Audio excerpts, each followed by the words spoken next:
इस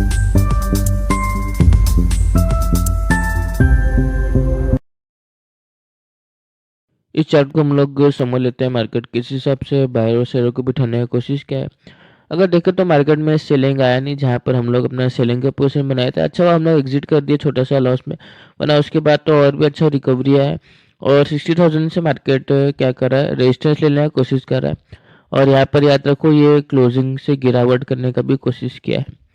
59,500 का आज इसको ब्रेकडाउन करना चाहिए था, पर ये किया नहीं, तो हम लोग उसको ध्यान में रखते हैं। मार्केट का व्यू डाउनसाइड का नहीं है, नहीं तो आज ये ब्रेकडाउन कर देता। बहुत आसान था इसके लिए ब्रेकडाउन करना, क्योंकि निफ्टी तो ऑलरेडी बायर को बुला ही रहा था ना 500 से।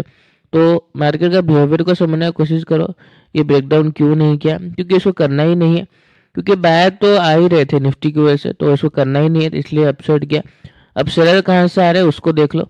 अब देखो बायर का एसएल अब कहाँ है, 500 के लेवल पे, उसको टारगेट नहीं कर सकते।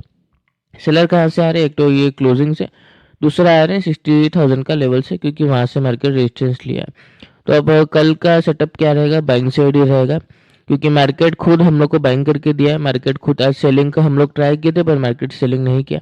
हाँ, तो ऐसा डाउट रहता है कि सर निफ्टी में तो 500 का सपोर्ट लिया तो बायर होंगे। देखो, अब देखो बायर को अपना एसएल पता चल गया है। सपोज अगर मान भी लो, अगर मार्केट 500 का ब्रेकडाउन वगैरह कर दिया, या फ्लैट ओपन होके भी ब्रेकडाउन कर दिया, या नेगेटिव ओपन होके भी अगर इसको हिट कर दिया, तो भी तो मार्केट को रिकवर करना पड़ेगा ना, क्योंकि फिर एसएल कहाँ है, बायर का एसएल भी तो नहीं है ना ज़्यादा नीचे, एक 500 का लेवल ही है। तो अब बायर को अपना एसएल पता चल गया। और मेरे को लगता है वीक बायर जो लास्ट में जो जाते जाते मार्केट जो 70-100 पॉइंट का जो इतना बड़ा रैली डाउन साइड का किया है ना, तो इसमें मेरे हिसाब से वीक बायर निकल गया होगा। तो आई होप कल हम लोग को फ्लैट या हल्का फुल्का गैप अप या गैप डाउन, तीनों सिनेरियो में बाइंग साइड हम लोग जाने की कोशिश करेंगे।